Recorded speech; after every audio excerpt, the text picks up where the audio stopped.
नमस्कार, स्वागत है आपका मेरी यूट्यूब क्लासेस में।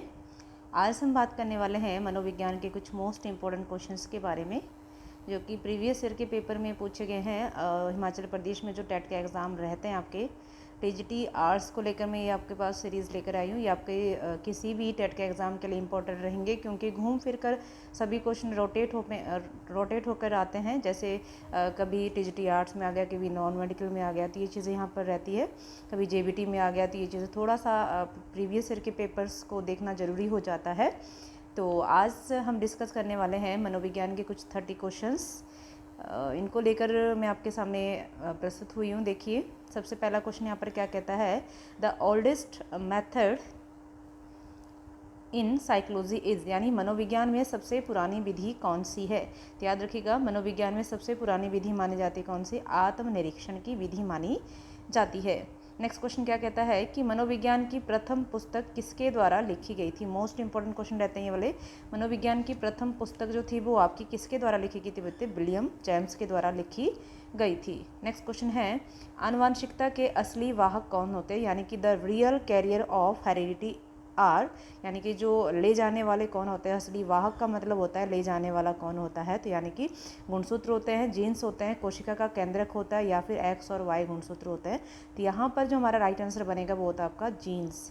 ठीक है, जीन्स जो होते हैं वो आनुवंशिकता के असली वाहक होते हैं। अगला क्वेश्चन कहता है, विकास के संदर्भ में कौन सा कथन सत्य नहीं है, यानी सत्य नहीं है की बात कर रहा है यहाँ पर। देखिए, सबसे पहला ऑप्शन क्या बोलता है, विकास की प्रत्येक अवस्था में अपने खतरे हैं। दूसरा बोलता है विकास उकसाने या बढ़ावा देने से नहीं होता है। नेक्स्ट क्या बोलता है कि विकास सांस्कृतिक परिवर्तन से प्रभावित होता है। और अगला बोलता है कि विकास की प्रत्येक अवस्था की अपनी विशेषताएं होती है। अगर मैं डेवलपमेंट की बात करूँ यहाँ पर, तो यानी कि यहाँ जो सही नहीं है बात वो क्या है कि विकास उकसाने और बढ़ावा देने से नहीं होता है। ये यहाँ पर कहीं ना कहीं क्या है बच्चे, आपका जो स्टेटमेंट है वो कहीं ना कहीं गलत दिया गया है। विकास उकसाने या बढ़ावा देने से नहीं होता है ना। ये चीज़ कहीं ना कहीं स्टेटमेंट ये सही नहीं लग रही है ना, यहाँ नहीं होता है। अगला देखो, यहाँ पर जो विकास की प्रत्येक अवस्था में अपने खतरे हैं, यानी कि जो हर एक अवस्था, जैसे किशोरावस्था, वहाँ पर अलग चीज़ रहती है। आगे देखो, विकास सांस्कृतिक परिवर्तन से प्रभावित होता है। ये भी सही बात है कि जो आपका जैसा कल्चर होगा उस हिसाब से परिवर्तन उसका इफेक्ट पड़ेगा उसके ऊपर। अगला कहता है कि विकास की प्रत्येक अवस्था की अपनी विशेषताएं होती है। ये भी बात सही है कहीं ना कहीं कि हर एक अवस्था की अपनी कोई ना कोई विशेषता यहाँ पर रहती है। तो यहाँ पर जो हमारा राइट आंसर निकल के आ रहा है वो कौन सा आएगा आपका, कि विकास उकसाने या बढ़ावा देने से नहीं होता है ना। ठीक है, अगला देखिए क्या कहता है कि विकास की गति एक व्यक्ति से दूसरे व्यक्ति में अलग अलग होती है, परंतु ये डैश स्वरूप का पालन करती है, यानी कि किस रूप का पालन करते हैं। तो यहाँ पर अगर मैं क्वेश्चन नंबर 5 की बात करें तो पैर से सिर की ओर होता है, बेतरतीब होता है, या अप्रत्याशित होता है, या अनुक्रमित या व्यवस्थित रूप से होता है। तो यहाँ देखिए, toy to head, the head hazard होता है, यानी कि अप्रिशिएटेबल होता है, या सिक्वेंशियल एंड ऑर्डरली होता है। तो या सबसे सटीक जो यहाँ पर आंसर निकल के आता है, जो यानी कि विकास की गति एक व्यक्ति से दूसरे व्यक्ति में अलग अलग होती है। क्वेश्चन क्या बोल रहा है कि जो डेवलपमेंट होता है वो एक व्यक्ति से, यानी कि जो एक व्यक्ति है और जो दूसरा व्यक्ति है उनमें अलग अलग होता है, परंतु ये कैसा होता है, एक सीक्वेंस में होता है। सीक्वेंस का मतलब क्या हुआ बच्चे, कि हर एक बच्चे का सबसे पहले सिर बनता है, फिर उसकी धड़ बनेगी, फिर उसका हाथ पांव निकलना शुरू हो जाएंगे। तो यानी कि एक सीक्वेंस में होता है और एक सिस्टमेटिकली ऑर्डरली होता है। जैसे कि ऐसा तो नहीं होता है कि किसी के बच्चे 4 महीने में पैदा हो रहे हैं तो सबके बच्चे 9 महीने में पैदा होते हैं। मतलब क्या हो गया यहाँ पर कि आपका जो होता है विकास जो होता है, बेशक हर एक व्यक्ति में अलग अलग तरीके से होता है, लेकिन इनका जो अनुक्रम रहता है और जो व्यवस्था रहती है वो बिल्कुल एक जैसा यहाँ पर उसका पालन ये करती है। तो यहाँ पर हमारा क्वेश्चन नंबर 5 का डी ऑप्शन बिल्कुल सही हो जाएगा। अगला क्या कहता है कि मनोविज्ञान ने सर्वप्रथम अपनी आत्मा के, बहुत इंपॉर्टेंट क्वेश्चन है, ये बार बार पूछा जाता है, फिर मन का त्याग किया और फिर अपनी चेतना को त्यागा, इसके बाद अभी भी एक ढंग में व्यवहार को अपनाया हुआ, ये किसने कहा था। तो ये बहुत इंपॉर्टेंट हमारे पास डेफिनेशन निकल के आती है। विकास क्रम को लेकर बोला गया था किसके द्वारा, वुडवर्थ के द्वारा। ये पिछली क्लास में मैंने आपसे डिस्कस किया था कि ये जो बात कही थी, शॉर्ट नोट्स जो हम बना रहे हैं उसके रिगार्डिंग उसमें भी था ये क्वेश्चन कि ये किसने कहा था, तो यानी कि वुडवर्थ के द्वारा माना गया था। और ये देखिए 2020 के पेपर में से पूछा भी गया है। अगला देखिए, समाजीकरण की प्रक्रिया, समाजीकरण की प्रक्रिया में शामिल है, क्या शामिल है। देखिए, समाजीकरण की प्रक्रिया यानी जो सोशलाइजेशन होता है उस प्रोसेस में क्या इंक्लूड होता है? मूल्य और विश्वासों का अर्जन, एक संस्कृति की रीतियों और मानदंडों को सीखना, समाज के मानदंडों का अनुकूलन करना, और फिर आपका ये सभी। देखिए यहाँ पर जो क्वेश्चन नंबर 7 है ये क्या बोलता है कि मूल्य और विश्वासों का अर्जन। ये बिल्कुल बात सही है कि हाँ भाई सोशलाइजेशन में ये चीज़ें होनी चाहिए। अगला क्या कहता है? एक संस्कृति की रीतियों और मानदंडों को सीखना। ये भी बात सही है कि जो कल्चर है, जो कस्टम है आपका, learning the customs and norms of a culture, यानी कि जो वहाँ की रीतियाँ हैं, रीति रिवाज है, वहाँ के जो नॉर्म्स है, कुछ वैल्यूज़ है, उनको सीखना। अगला क्या बोलता है कि समाज के मानदंडों की का अनुकूलन, यानी कि adaption of the social norms. ये भी बहुत इंपॉर्टेंट यहाँ पर आ जाता है। तो सारी चीज़ें किसके अंदर आती बची है? तो सोशलाइजेशन के अंदर ये आ जाती है। तो इसका मतलब यहाँ पर जो क्वेश्चन नंबर 7 का आंसर आपका रहेगा यहाँ पर option number D. Question number 8 देखिए, प्याजे। प्याजे आपका बहुत इंपॉर्टेंट है। अगर आप टेट का एग्जाम देने जा रहे हैं तो प्याजे को आपने नहीं छोड़ना है। यहाँ से क्वेश्चन 100% निकल के आता है, तो आप उसको देखकर जरूर जाइएगा। अगला देखिए यहाँ पर क्या कहता है, प्याजे ने शेषावस्था को क्या कहा था? प्याजे ने कुल 4 अवस्थाएं दी और 4 अवस्थाएं यहाँ पर रखी गई बच्चे। यहाँ पर याद रखिएगा प्याजे ने शेषावस्था को क्या कहा था, यानी कि आपका 8 का हो जाएगा ए, संवेदी प्रेरक अवस्था, यानी कि सेंसरी मोटर स्टेज। प्याजे की अगर मैं बात करूँ, स्विस मनोवैज्ञानिक थे ये। सेंसरी मोटर स्टेज का मतलब क्या होता है कि बच्चा यहाँ पर ज्ञानेंद्रियों के माध्यम से सीखता है। और यहाँ पर देखिए अगर मैं बात करूँ कि सेंसरी मोटर स्टेज में क्या होता है, यहाँ पर बच्चा जो होता है वो अपने सेंसेस का यूज़ करता है। त्वचा है, आपकी जीभ है, आँख, नाक है ना, इन सब चीज़ों का यूज़ करता है। यानी संवेदी प्रेरक अवस्था इसको तभी कहा गया है ना। और नेक्स्ट देखिए यहाँ पर अगला क्वेश्चन क्या कहता है। यहाँ पर देखिए वाइगोस्की के अनुसार, यानी कि प्याजे के विपरीत कौन थे? बिल्कुल वाइगोस्की। वाइगोस्की के अनुसार सीखने को पृथक नहीं किया जा सकता है। किससे? पुनर्बलन से, व्यवहार में मापने योग्य परिवर्तन से, प्रत्यक्षीकरण और अवधानात्मक प्रक्रिया से, या उसके सामाजिक संदर्भ से, यानी कि रेनफोर्समेंट से। Measurable change in behaviour, perception and attention process and it's social context. यानी कि अगर मैं बात करूँ, वाइगोस्की ने ही सामाजिक सांस्कृतिक सिद्धांत बनाया था। उनके हिसाब से अगर बात की जाए तो बोलते हैं कि उसके सामाजिक संदर्भ से उसको हम अलग नहीं किया जा सकता। किसको? लर्निंग को। ये बात करते हैं यहाँ पर, जो लर्निंग हो रही है आपकी, वो उसको हम अलग नहीं कर सकते हैं। किससे अलग नहीं कर सकते हैं? उसके सोशल कॉन्टेक्स्ट से इसको हम अलग नहीं कर सकते हैं। ये चीज़ यहाँ पर वाइगोस्की कहना चाहते हैं। अगला देखिए यहाँ पर क्वेश्चन क्या कहता है, क्वेश्चन नंबर 10, प्रचलित योजनाओं में नई जानकारी जोड़ने को किस नाम से जाना जाता है? यानी कि जो हमारी प्रचलित योजनाएं होती है उसमें जो नई जानकारी जोड़ी जाती है, सारे के सारे जो आपके क्या है, जो ये जो यहाँ पर बनाए गए हैं, समायोजन किसने दिया है, संतुलन किसने दिया है, और आपका आत्मसातकरण किसने दिया है, संगठन किसने दिया है, ये सारी चीज़ें जो दी गई थी, सारे के सारे टर्मोलॉजी किसकी बनाई हुई है? प्याजे ने ये बना रखे थे।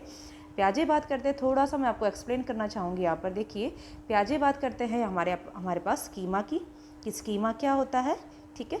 यानी कि हमारे जो पॉकेट ऑफ नॉलेज होती है उसको हम क्या बोलेंगे? स्कीमा बोलेंगे।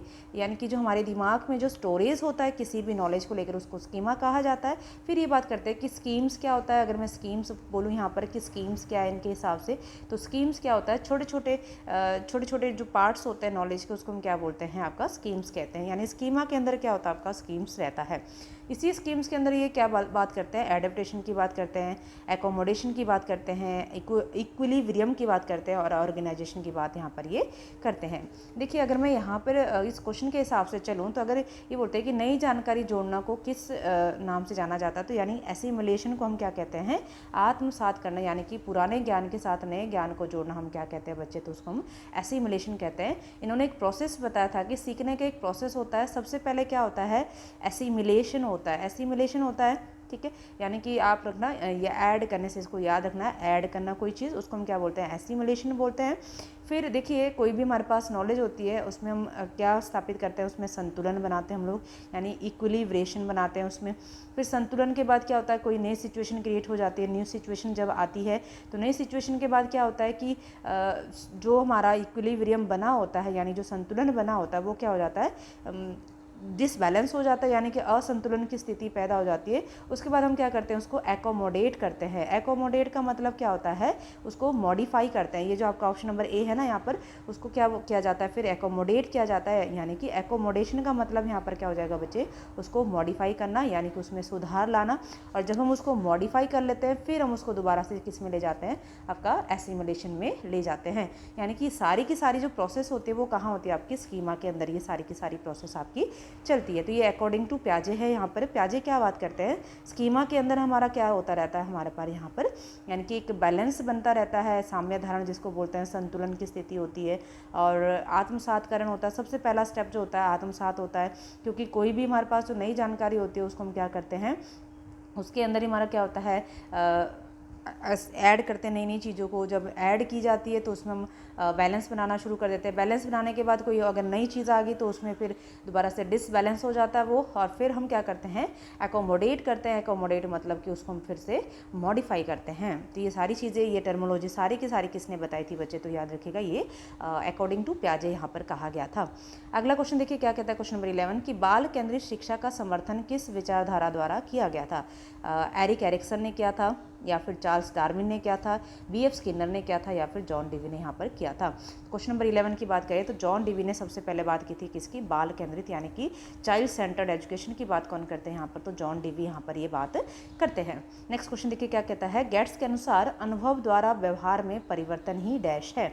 यानी कि अगर गेट्स की बात की जाए तो अनुभव द्वारा व्यवहार में परिवर्तन क्या है, अभिप्रेरणा है, बहुत इंपॉर्टेंट डेफिनेशन उन्होंने बताई थी, समायोजन है, या फिर सीखना है, या फिर चिंतन है। तो इनके द्वारा ये बताया गया था कि ये सीखना होता है, यानी कि अनुभव के द्वारा यानी एक्सपीरियंस के द्वारा जो व्यवहार में परिवर्तन आता है उसे हम क्या कहते हैं, उसे हम सीखना कहते हैं। कई बार ऐसा भी क्वेश्चन बनता है कि अनुभव द्वारा व्यवहार में परिवर्तन सीखना होता है, ये किसने कहा, तो याद रखिएगा ये विलियम गेट्स के द्वारा यहाँ पर कहा गया था।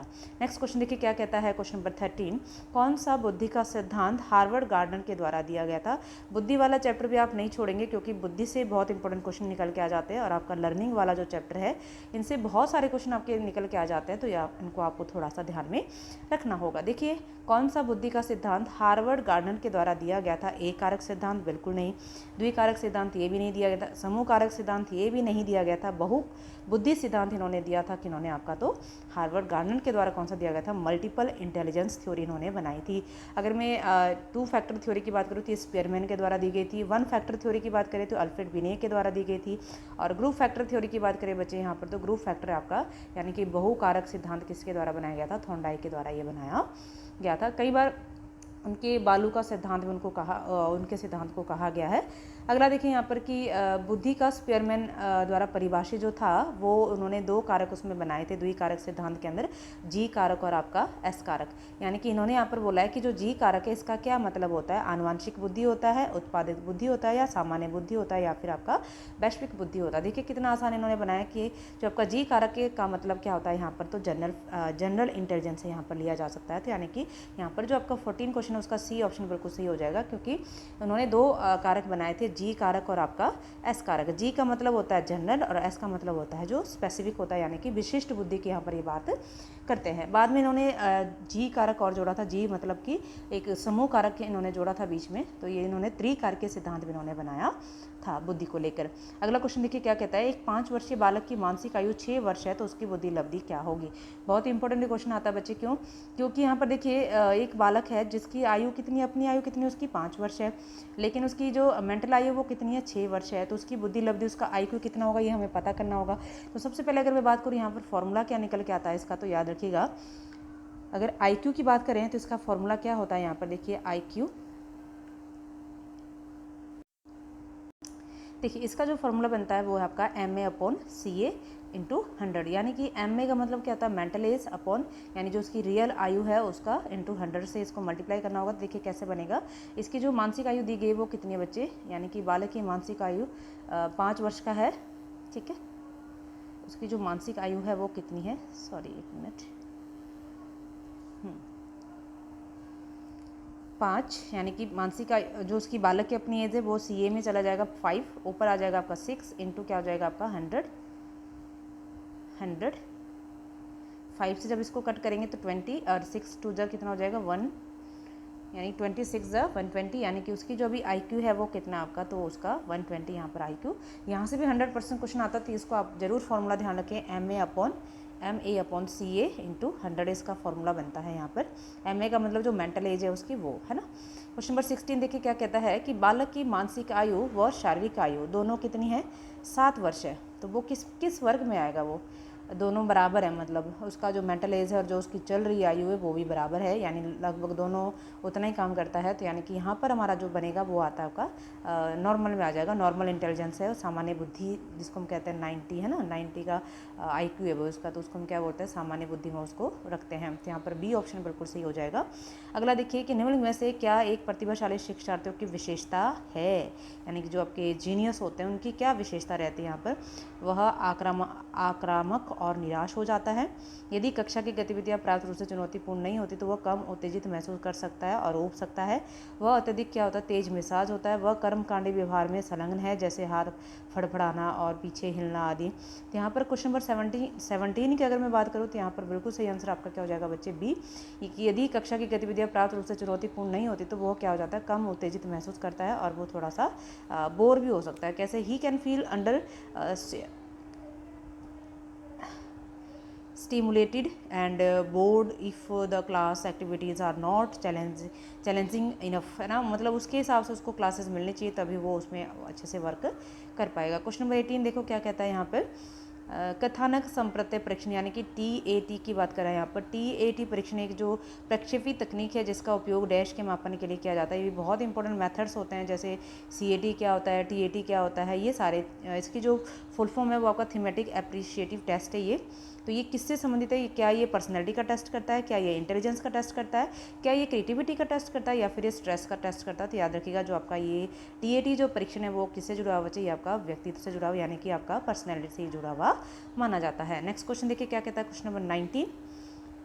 क्वेश्चन नंबर 19 में क्या कहा गया है कि एक विद्यार्थी द्वारा विज्ञान की कक्षा में सीखी गई अवधारणा का उपयोग सामाजिक विज्ञान की कक्षा में किया गया, यह एक प्रकार का क्या है। तो याद रखिएगा लर्निंग ट्रांसफ़र का भी क्वेश्चन बनता है आपका कि किस प्रकार की लर्निंग ट्रांसफ़र। याद रखिएगा लर्निंग जो ट्रांसफ़र होती है वो 3 प्रकार की होती है, या पॉजिटिव होती है, या फिर नेगेटिव होती है, या फिर जीरो होती है। याद रखिएगा 3 प्रकार की यहाँ पर लर्निंग ट्रांसफ़र होती है। तो यहाँ पर क्या बोल रहा है कि एक बच्चे ने क्या किया, विज्ञान की कक्षा में सीखी गई जो एक कॉन्सेप्ट था उसको उसने कहाँ यूज़ कर दिया, सामाजिक विज्ञान की कक्षा में यूज़ किया। तो यह एक प्रकार का क्या है बच्चे। तो याद रखिएगा जो आपका क्वेश्चन नंबर 19 का यानी कि वो कैसा है, पॉजिटिव अधिगम स्थानांतरण, यानी कि पॉजिटिव ट्रांसफर ऑफ लर्निंग है। यहाँ पर याद रखना हमेशा 3 प्रकार की होती है लर्निंग ट्रांसफर, यानी कि पॉजिटिव, नेगेटिव और आपकी जीरो। नेक्स्ट क्वेश्चन क्या कहता है कि व्यक्ति भिन्नताएं पाई जाती है, यानी जो इंडिविजुअल डिफरेंसेस होते हैं वो किस में होती है, तो बुद्धि में होती है, या फिर अभिवृद्धि में होती है, या फिर लैंगिक भिन्नता में होती है, या फिर उपरोक्त सभी में होती है। तो याद रखिएगा क्वेश्चन नंबर 20 का अगर मैं बात करूँ तो सब में होती है। देखिए बुद्धि में भी होते हैं, सब लोग एक जैसी बुद्धि वाले तो नहीं होते हैं, उसके एटीट्यूड में होती है, और उसकी जो जेंडर डिफरेंसेज में भी यहाँ पर व्यक्तिगत भिन्नताएँ देखने को पाई जाती है। तो यानी यहाँ पर ऑप्शन नंबर डी इसका बिल्कुल सही आंसर हो जाएगा, 20 का डी, सब में पाई जाती है चीज़ें। अगला देखिए क्वेश्चन नंबर 21 क्या कहता है यहाँ पर कि जब कोई परीक्षण व्यक्ति की योग्यता का मापन निरंतर और सही रूप में करता है तो वह परीक्षण क्या कहलाता है। जब कोई परीक्षण यानी कि कोई टेस्टिंग की जा रही है, अगर वो इंडिविजुअल एबिलिटी, कंसंट्रेलिटी यानी कि एक्यूरेसी के साथ अगर उसको किया जाता है तो उस टेस्ट को हम क्या मानेंगे, वैलिड मानेंगे, रिलायबल मानेंगे, या ऑब्जेक्टिव मानेंगे, या फिर नन ऑफ दीज मानेंगे। तो उसको हम क्या मान सकते हैं बच्चे, उसको हम विश्वसनीय मान सकते हैं, यानी कि ऑप्शन नंबर बी इसका बिल्कुल सही हो जाएगा। ठीक है, नेक्स्ट क्वेश्चन देखो क्या कहता है, कौन सा वस्तुनिष्ठ प्रश्न है, निबंधात्मक होता है, या फिर लघु उत्तरी होता है, या फिर मुक्त अंत वाले प्रश्न होते हैं, या फिर सही या गलत।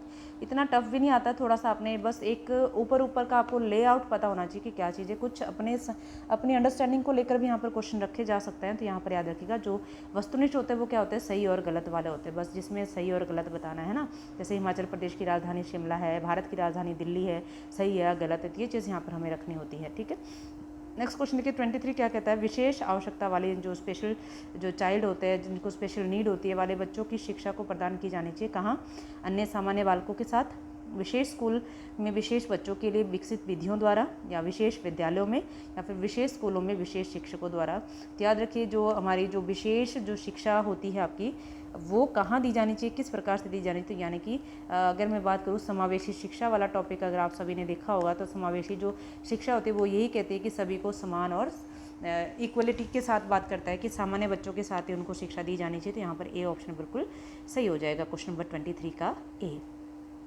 अगर देखिए सभी के लिए विद्यालय में सभी के लिए, देखो वही बात अभी आ गई आपके सामने कि सभी के लिए विद्यालय में सभी के लिए शिक्षा, ये बात कौन करता है, किसके द्वारा ये किया जाता है।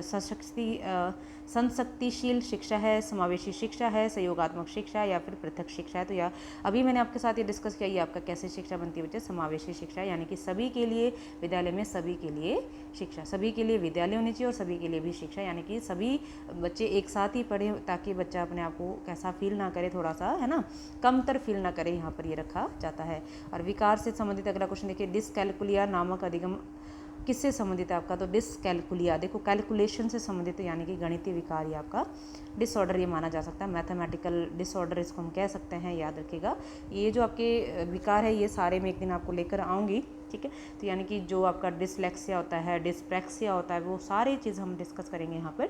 अगला क्वेश्चन देखो क्या कहता है यहाँ पर कि शिक्षक ने रीता से कहा, क्या कहा कि उसने जो गृह कार्य किया है पूरा नहीं किया है, अतः उसे खेल की कक्षा से वंचित रखा जाएगा। यह उदाहरण किस चीज़ का है, पॉजिटिव रिन्फोर्समेंट है या फिर दंड है उसको, या फिर नेगेटिव रिन्फोर्समेंट है या फिर मूर्त पुरस्कार है, यानी कि उसको एक टेंजिबल अवार्ड दिया जा रहा है इस प्रकार का। तो यानी कि अगर मैं 26 क्वेश्चन की बात करूँ तो ये कैसा बच्चे एक उसको एक पनिशमेंट किया जा रहा है यहाँ पर। तो आप ये पुनर्मनन किसी प्रकार का नहीं हो सकता, ये आपका क्या हो जाएगा यहाँ पर, तो एक क्या हो जाएगा, ये आपका दंड का एक प्रकार यहाँ पर बन जाएगा। नेक्स्ट क्वेश्चन देखिए क्या कहता है 27, फ्राइड के अनुसार व्यक्तित्व का विकास कौन सा तत्व सुखवादी सिद्धांत पर कार्य करता है। बहुत इंपॉर्टेंट ये आपके इन्होंने जो पर्सनैलिटी के जो एक पार्ट बनाया था, जैसे ईड है, ईगो है, सुपर ईगो है ना, इन चीज़ों को सुख पे कौन चलता है, याद रखिएगा बच्चे, वो आपका ईड चलता है, ठीक है।